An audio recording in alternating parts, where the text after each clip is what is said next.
انسان کے جو جذبات ہوتے ہیں، جو آئیڈیاز ہوتے ہیں، جو ایموشنز ہوتے ہیں، اس کے جو فیلنگز ہوتے ہیں، ان کا اظہار زبان اور الفاظ کے ذریعے کرنا ہی ادب کہلاتا ہے۔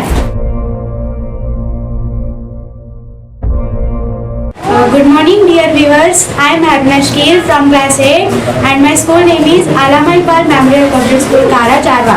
Dear viewers, آج کا ہمارا موضوع ہے اردو کیا ہے۔ اردو ایک زبان ہے جسے انگلش میں لینگویج کہتے ہیں، جس کو ادب کے نام سے جانتے ہیں۔ پیارے بچوں، ادب کیا ہے؟ ادب کو انگلش میں لٹریچر کہتے ہیں۔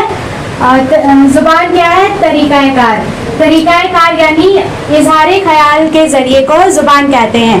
مان لو اگر ہمیں اپنے خیالات کا اظہار کسی سے کرنا ہے تو وہ ہم زبان کو اپنے بولنے کا ذریعہ بناتے ہیں۔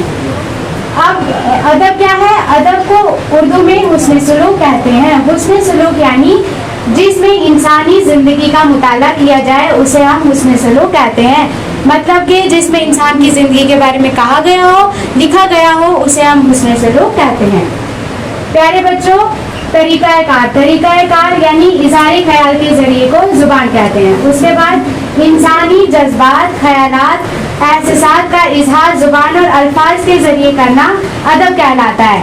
انسان کے جو جذبات ہوتے ہیں، جو آئیڈیاز ہوتے ہیں، جو ایموشنز ہوتے ہیں، اس کے جو فیلنگز ہوتے ہیں، ان کا اظہار زبان اور الفاظ کے ذریعے کرنا ہی ادب کہلاتا ہے۔ اس کے بعد ہے اردو کس زبان کا لفظ ہے؟ اردو ترکی زبان کا لفظ ہے۔ پیارے بچوں، ادب کس زبان کا لفظ ہے؟ ادب عربی زبان کا لفظ ہے۔ زبان کی قسمیں، پیارے بچوں، زبان کی 3 قسمیں ہیں۔ سب سے پہلی ہے تحریری زبان، اس کے بعد ہے تقریری زبان، اس کے بعد ہے اشاری زبان۔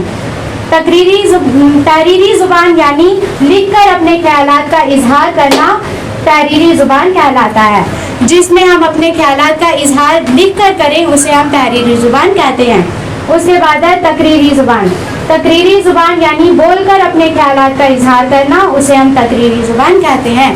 اس کے بعد اشاری زبان۔ اشاری زبان یعنی اشارے سے اپنے خیالات کا اظہار کرنا اسے ہم اشاری زبان کہتے ہیں۔ یعنی اگر ہم نہ بول سکتے ہیں نہ ہم لکھ سکتے ہیں لیکن ہم ہاتھ کے اشارے سے دوسرے پرسن کو بلا سکتے ہیں تو اسے ہم اشاری زبان کہتے ہیں۔ شکریہ۔